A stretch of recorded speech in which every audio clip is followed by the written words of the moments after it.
Hello everyone, welcome to Ansarkari. Let's start today newspaper discussion. Express investigate Telangana snooping top secret letters by telecom providers. Blow light of illegal surveillance during BRS.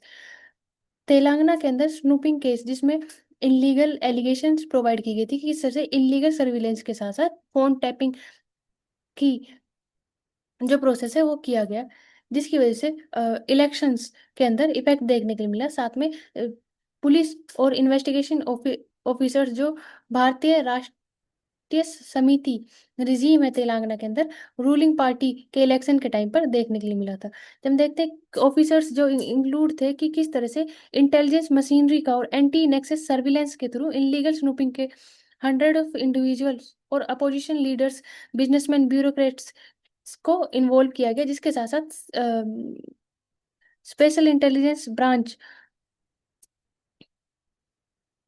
के through new government को जो power में है उसके ऊपर question उठाए गए किस तरह से इलीगल इंटरसेप्शन और लिस्ट या फिर स्नूपिंग के यूज के थ्रू जो एम था मॉनिटर करने का और इन्फ्लुएंस करने का इफेक्ट देखने के लिए मिला। जब हम इलीगल सर्विलेंस की बात करते हैं तो बात आती है राइट टू प्राइवेसी जो आर्टिकल 21 के अंदर पुट्टू स्वामी जजमेंट सुप्रीम कोर्ट द्वारा मेंशन किया गया था। हर वॉलेट इलीगल सर्विलेंस जो डायरेक्टली इन्फ्लुएंस करती है राइट टू प्राइवेसी को, उसके साथ साथ जब हम लॉ की बात करते हैं तो इंडियन टेलीग्राफ एक्ट 1885 के अंदर और इंफॉर्मेशन आईटी एक्ट 2000 के अंदर सेक्शन 69 में मेंशन किया गया है। जीएस 4 के अकॉर्डिंग और GS2 जब हम गवर्नेंस की बात करते हैं जो ट्रांसपेरेंसी और अकाउंटेबिलिटी के बेसिस के ऊपर इफेक्ट करती है कि किस तरह से पब्लिक अवेयरनेस और अकाउंटेबिलिटी और ट्रांसपेरेंसी होनी चाहिए, जो इम्पैक्ट करती है इंटेलिजेंस को, एनफोर्समेंट को, और जो बैलेंस चेक्स होने चाहिए उन बेसिस के ऊपर। Trump double Indian tariff to 50%, open 21 day window. Recently Donald Trump के द्वारा जो टैरिफ है वो 50% बढ़ा दिया गया, जिसके साथ साथ हम इम्पैक्ट देखते हैं ब्राजील और इंडिया के ऊपर 15% जो टैरिफ है वो इम्पोज किया गया। अगर हम एक्सपोर्ट की बात करें तो इंडिया के द्वारा जो एक्सपोर्ट एग्रीकल्चर के अंदर किए जाते हैं उसमें sea food, spices, rice, process food और bake goods, essential oil, sugar, vitamin, vegetable oil और फूड को इन्वॉल्व किया गया। वहीं जब हम यूएस की बात करते हैं, यूएस एग्रीकल्चर प्रोडक्ट्स जो एक्सपोर्ट किए जाते हैं इंडिया के लिए, उसमें ट्री नट्स आ जाते हैं। ट्री नट्स के साथ साथ इथेनॉल और सोयाबीन ऑयल और कॉटन जो कि इम्पैक्ट होती है। जो करंट ग्रोथ रेट की बात करें, Indian agriculture export to US जो होल्ड करता है 7.7 बिलियन को।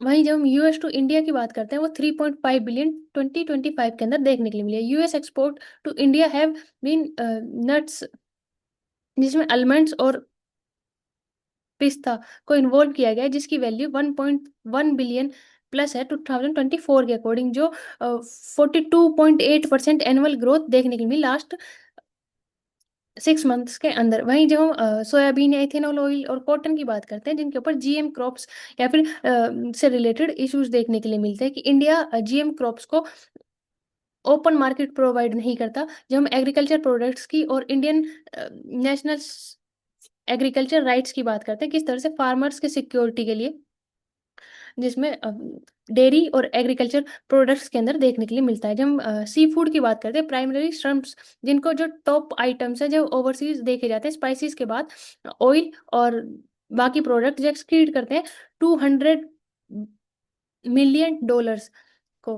भाई इफेक्टिवली क्लियर नहीं है कि कितना सी फूड जो कि इंडिया से एक्सपोर्ट किया जाता है 2483.8 मिलियन का 24 के अंदर। वहीं जब हम Canada, Chile, Indonesia, Vietnam, Ecuador की बात करते हैं जो कि मेजर कॉम्पिटिटर है इंडिया के सी फूड के साथ, 50% टैरिफ के बाद इंडिया के अंदर कॉम्पिटिटिवनेस के अंदर डिफरेंस देखने के लिए मिलेगा, जो यूएस मार्केट सी फूड को हाईली इफेक्ट करेगी। Maharashtra port ship waits to shrunk start new life of artificial reef reef recently Vijay Durg port जो कि एक नेचुरल पोर्ट है महाराष्ट्र के अंदर, सिंधु दुर्ग में गुलदार के पास, वहां पर डेवलप किया जाएगा आर्टिफिशियल रीफ और वाटर म्यूजियम, जो कि फर्स्ट टाइप का होगा, जो प्रमोट करेगा,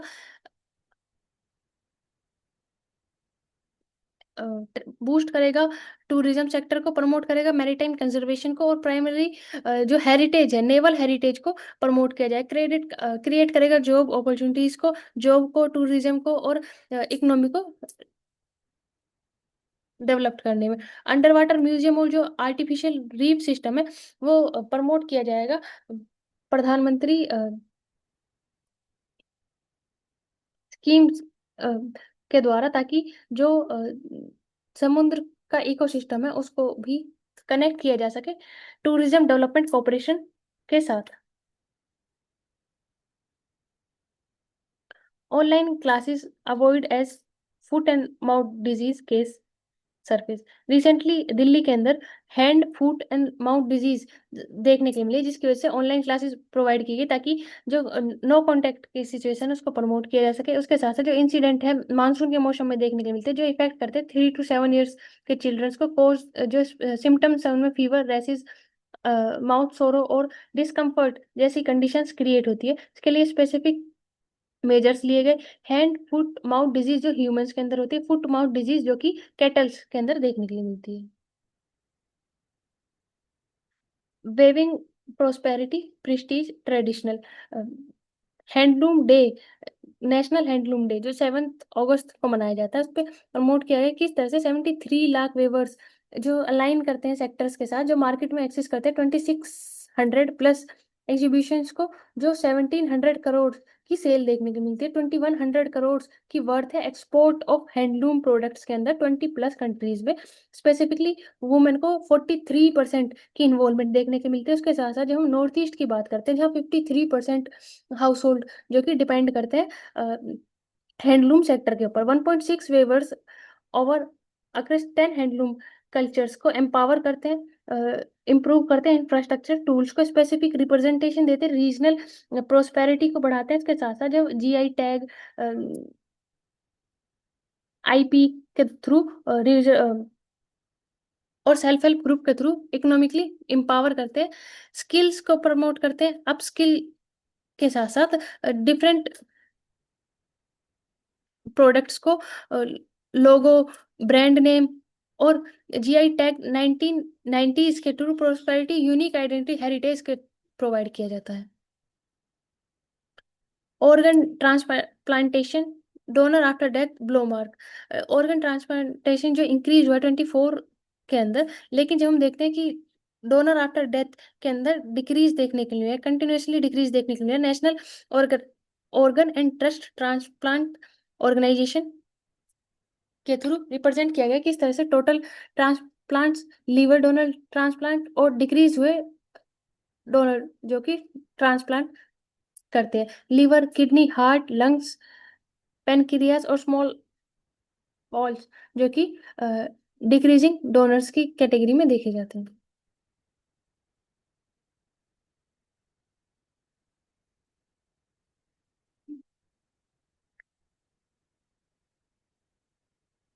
स्टारफिश,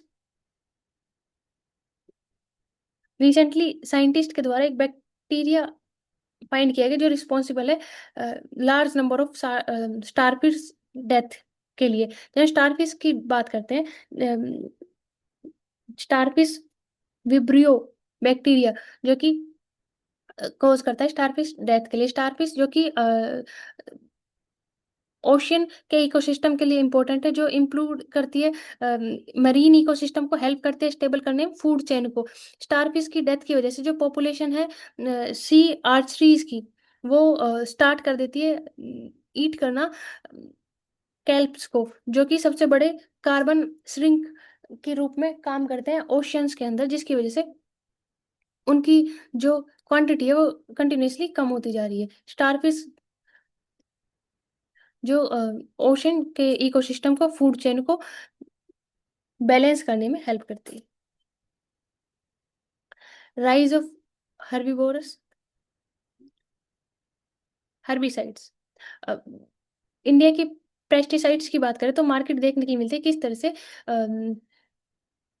इंसेक्टिसाइड्स, फ्यूजिसाइड्स और हर्बिसाइड्स के बेसिस के ऊपर एनुअल ग्रोथ जो है इंसेक्टिसाइड्स की, जो कि 10,706 करोड़ 5.3% टू 5.5% की एनुअल ग्रोथ के साथ, फ्यूजिसाइड जो कि 5,571 करोड़ 5.5 से 6%। वहीं जब हम हर्बिसाइड्स की बात करते हैं तो 8,209 करोड़ जो कि 10 to 11% का एनुअल ग्रोथ देखने के लिए मिलती है। जब हम इंसेक्टिसाइड्स की बात करते हैं जो लार्जली इंसेक्ट को टारगेट करते हैं, जो डैमेज करते हैं क्रॉप्स को, ट्रांसमिट करते हैं डिजीज को। फ्यूजिसाइड्स जो फंगल डिजीज को किल करते हैं। इसके साथ साथ जब हम हर्बिसाइड्स की बात करते हैं वो किल करते हैं ग्रोथ्स और वीड्स को, जो यूजफुल नहीं है लेकिन रोकती है, कंपटीशन इंक्रीज करती है फसल और उनके बीच में, स्पेसिफिक वाटर, न्यूट्रिशन और सनलाइट के बीच में, जिसकी वजह से कंपटीशन इंक्रीज होता है।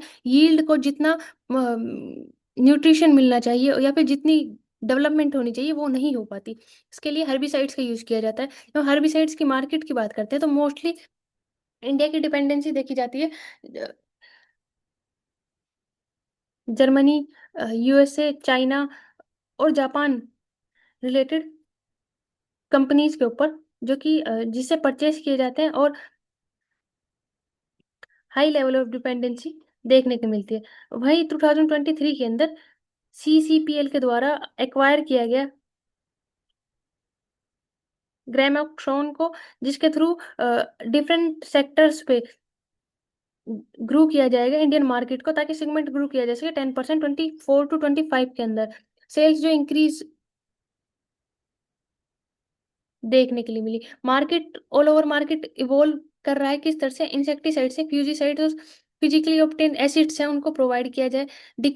डिजीज के साथ साथ सिग्निफिकेंटली इम्पैक्ट किया जाता है जीएम क्रॉप्स को प्रमोट किया गया, ताकि इस तरह के इफेक्ट्स और जो लाइफ सेल है उसको साथ साथ प्रोडक्टिविटी को भी बढ़ाया जा सके, कंट्रोल किया जा सके डिजीज को, पेस्ट को, और जस्टिफाई किया जा सके एंटिसिपेशन क्रॉप लॉस को।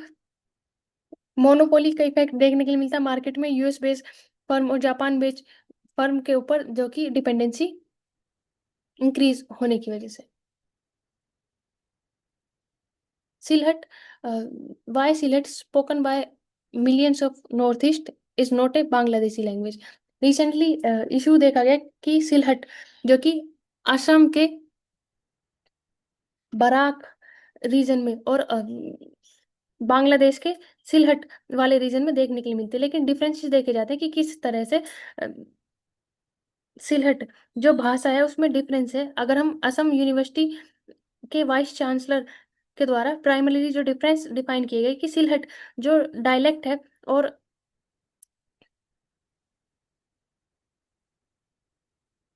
वहाँ के लोगों के द्वारा बोली जाती है, उनमें जो वर्ड या फिर ध्वनियात्मकता डिफरेंस देखने के लिए मिलता है। उसके साथ साथ जब हम वर्ड क्रिएट करते हैं फिर सेंटेंस बनाते हैं, उनके बीच में डिफरेंस होने के साथ साथ सिंथेटिक रूप से आइडेंटिफाई करने में डिफरेंस होता है। सिलहट जो कि पर्टिकुलर एरिया जो बंगाल से अलग होता है डिवीजन, जहाँ पर हबीबगंज, सुनामगंज, सिलहट और मौलवीजा बाजार जो कि 1874 के अंदर बंगाल से डिवाइड कर दिया गया था और असम के एक पार्ट के अंदर ज्वाइंट किया गया था। जब हम देखते हैं कि किस तरह से लार्ज नंबर ऑफ प्रोविंस की पॉपुलेशन 2.4 मिलियंस थी, पर रेवेन्यू लो था, ब्रिटिशर्स के द्वारा सितंबर 1874 के अंदर एनेक्स किया गया बंगाली स्पीकिंग पॉपुलेशन को डिस्ट्रिक्ट ऑफ सिलट को, ताकि पॉपुलेशन जो 1.7% सिलट बोलते हैं उनके द्वारा हिस्टोरिकली इंटीग्रेट पार्ट किया गया बंगाल से, अ, जो कि आसफ हुसैन की the mac and making of Assam Bengal borders and the Sylhet referendum 2013 के अंदर देखने के लिए मिलती है। सिलहट में मिडिल क्लास इकोनॉमिक माइग्रेशन और ब्रह्मपुत्र वैली वाले जो चर्च एरियाज है वो पॉपुलेशन देखने के लिए मिलती है जो कॉलोनाइज असम के साथ साथ सिम स्लाइमस्टेनियसली हाउसेज में और डिफरेंट वेरीज के साथ साथ मिजोरम और मणिपुर के अंदर भी ये लैंग्वेज यूज की जाती है। Amendment in sports bill keep BCCI out of RTI. Recently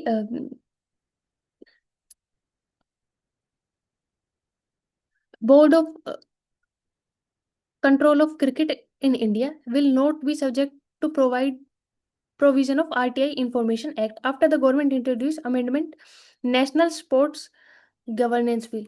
Recently, sustainable finance जो कि कीवर्ड है, जो डिफाइन किया गया कि किस तरह से पार्लियामेंट के द्वारा प्रोविजन क्लोज 15 के 2 के अंदर जो कोई भी sports body all sports body recognise by the national sports bill consider public authority under the RTI act 2005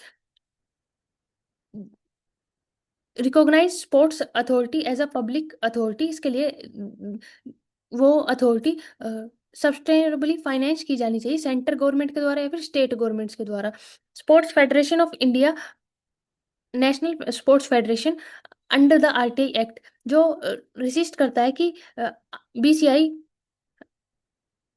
RTI act के अंदर नहीं आता। प्रीवियसली जो डिपेंडेंसी देखी गई थी, जो डिपेंड नहीं करता गवर्नमेंट्स फंड्स के ऊपर, स्पोर्ट्स के ऊपर या डिफरेंट बॉडीज के ऊपर। मतलब जो आरटीआई एक्ट है वो डिफाइन करता है public authority as a institution of body create by any law made by parliament और state legislation including bodies on और control by substantially finance by government और सब्सटेंशियली फाइनेंस जो कि कीवर्ड की तरह रिप्रेजेंट किया गया। रिकॉग्नाइज किए गए स्पोर्ट्स ऑर्गेनाइजेशंस को जिनको ग्रांट्स प्रोवाइड की जाती है, फाइनेंशियल असिस्टेंट दी जाती है गवर्नमेंट और स्टेट्स के द्वारा।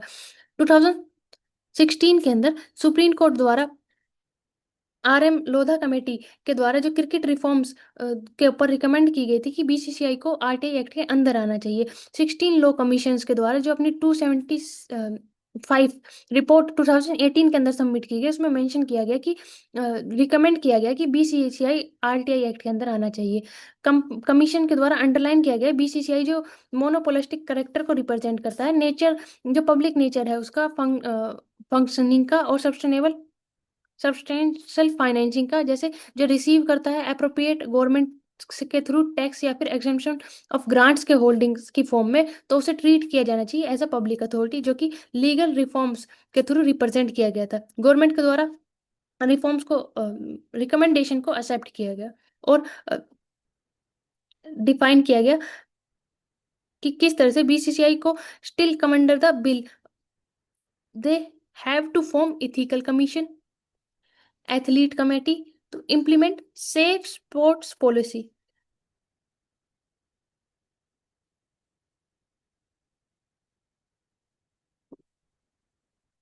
रेड ईयर स्लाइडर जो कि एक सेमी एक्वेटिक टर्टल है जो देखा जाता है जय महल पार्क ऑफ बेंगलुरु के अंदर।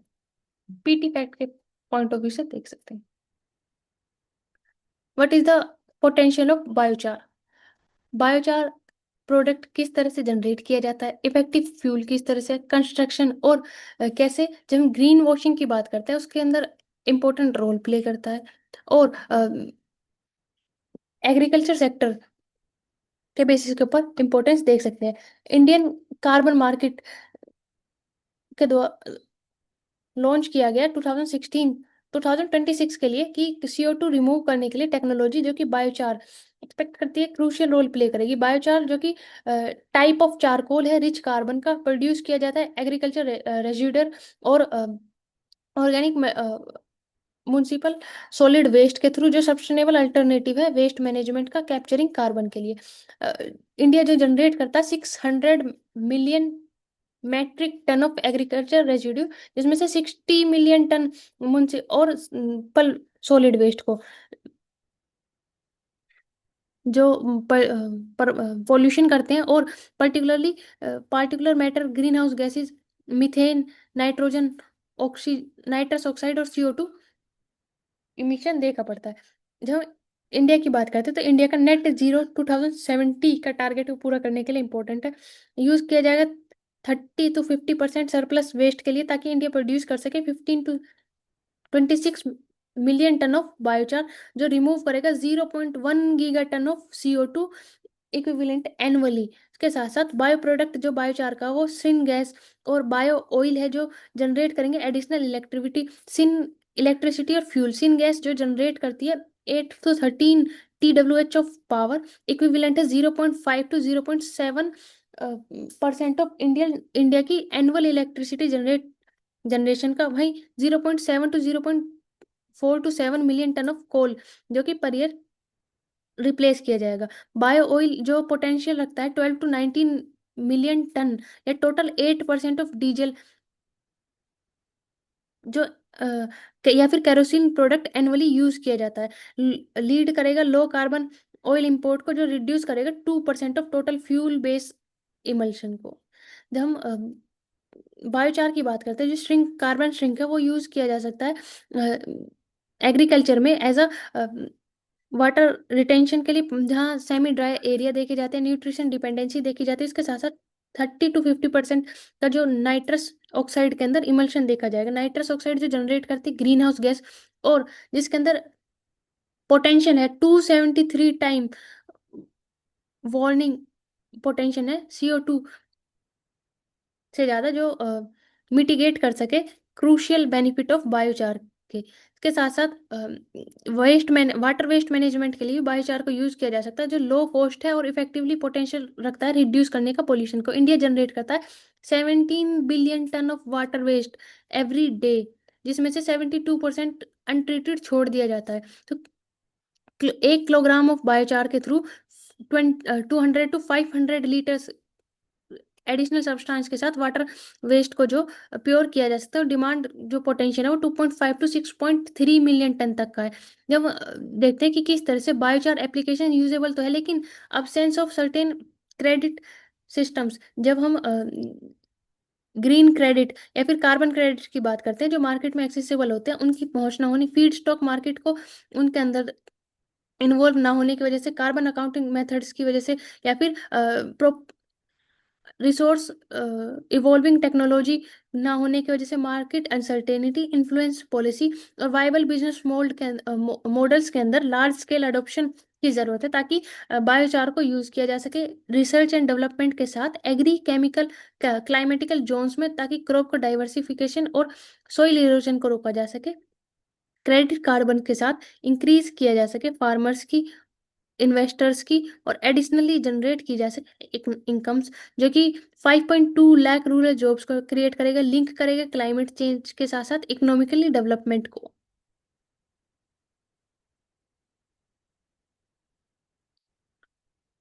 Fishing gain a major source of microplastic containment along Indian coast. Ministers recently, Union Minister of State for Science and Technology Jitendra Singh के द्वारा लोकसभा क्वेश्चन आवर में रिप्लाई किया गया कि किस तरह से pollution along with Indian coast और रिवरिंग इनपुट्स, जो कि अबेंडेंट करता है लोस्ट को और डिसक्रिएट करता है फिशिंग ग्रेज को। मिनिस्ट्री ऑफ अर्थ साइंस और national centre for coastal research के द्वारा फाइंड किया गया कि इस तरह से जो इंडिया की कोस्टल लाइन है बिटवीन 2002 से 2005 के बीच में असिस्ट करती है माइक्रोप्लास्टिक को, मेरीन डेब्रिस लेवल को, और जो असेसमेंट ऑफ माइक्रोप्लास्टिक है वो वाटर और एंड सेडिमेंट्स की फॉर्म में देखी जाती है। जब माइक्रोप्लास्टिक की बात करते हैं, माइक्रोप्लास्टिक एक टाइनी प्लास्टिक है जिसकी पर्टिकुलर रेंज 1 माइक्रोमीटर से 5 माइक्रोमीटर के बीच में होती है। प्राइमरी और सेकेंडरी टू टाइप की माइक्रोप्लास्टिक देखी जाती है। प्राइमरीली माइक्रोप्लास्टिक जो मैन्युफैक्चर होती है पर्टिकुलर साइज के बीच में, सेकेंडरी माइक्रोप्लास्टिक जो कि लार्ज प्लास्टिक आइटम्स की से छोटी छोटी फॉर्म में ब्रेक डाउन होती है।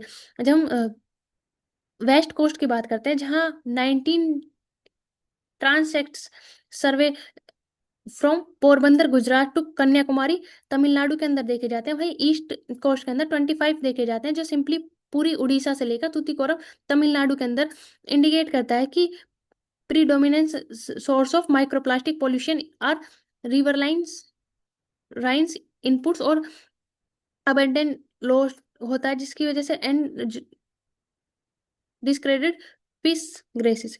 Recently food security and standard authority के द्वारा भी इंडियन कमीशन को प्रोजेक्ट किया गया कि माइक्रो प्लास्टिक कंटेनमेंट जो फूड प्रोडक्ट्स के अंदर देखने के लिए मिलता है, स्पेसिफिकली सॉल्ट और शुगर सैंपल्स में different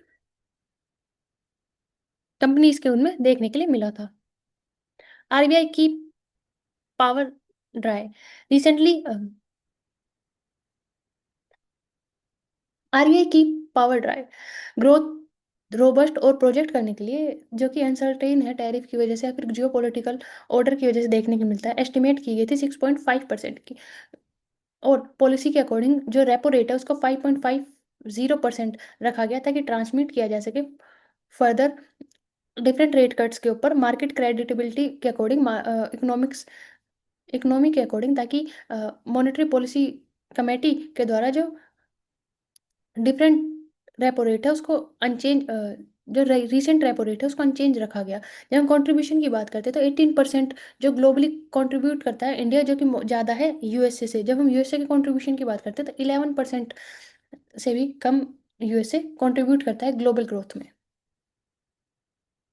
PM like to visit China after 7 year. Recently ministry of external affairs के द्वारा बताया गया कि Shanghai cooperation organisation summit 25th summit, जो कि तंजीन में होने वाले अगस्त 31 से सितंबर 1 के बीच में प्रधानमंत्री नरेंद्र मोदी जी द्वारा bilateral talks Chinese president Jinping के साथ की जाएंगी। मीटिंग का जो ऑब्जेक्टिव है वो रखा गया है किस तरह से बायलेटरल टाइज को स्ट्रेंथनिंग किया जाए। डिसएंगेजमेंट प्रोसेस जो कि 2024 के नवंबर में कंप्लीट हुआ था।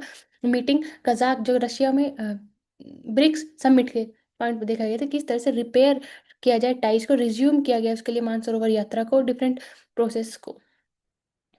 Government eye over mining deal in rare earth plus. Recently rare earth permanent magnet के लिए गवर्नमेंट के द्वारा एनकरेज किया गया कि डोमेस्टिक फर्म्स के साथ साथ पब्लिक प्राइवेट एक्टिविटीज को भी माइनिंग एक्सिट्स को ओवरसीज करना चाहिए और लॉन्ग टर्म सप्लाई प्रोसेस को क्रिटिकल रॉ मेटल्स के अंदर इंप्रूव करना चाहिए, क्योंकि इंडिया जो है वर्ल्ड का third largest rare earth reserves है 6.9 मिलियन टन के पॉइंट ऑफ व्यू से। बट जब हम माइनिंग की बात करते हैं तो सिर्फ 2900 टन इन 2024 में माइन किया गया। इसके लिए मिनिस्ट्री ऑफ हैवी इंडस्ट्री के द्वारा इंक्लूड किया गया प्रोविंस, ताकि अपकमिंग इंसेंटिव स्कीम्स को प्रमोट किया जा सके, सपोर्ट किया जाए कंपनीज को रॉ मटेरियल के फॉर्म में, और मिनिस्ट्री के द्वारा जो माइनिंग मिनिस्ट्री के द्वारा रेडी किया जाए डिप्लोमेसी इंस्टीट्यूशन और डिफरेंट हेल्प इंफ्रास्ट्रक्चर्स को, ताकि इंटरेस्टिंग पब्लिक प्लेयर को आइडेंटिफाई किया जा सके, एक्वायर किया जा सके माइनिंग ब्लॉक्स को रेयर अर्थ मेटल्स में, ताकि national critical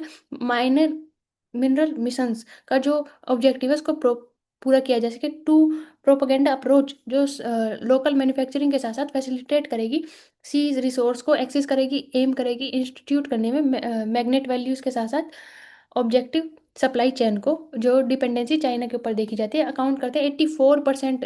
India rare earth metal के लिए इंपोर्ट्स के ऊपर डिपेंडेंट है। इंडिया का टारगेट है 600 tonne rare earth metal annually produce करने का। How the stock up USA के द्वारा जो टैरिफ लगाया गया है वो किस तरह से किन सेक्टर्स को इफेक्ट करेगा।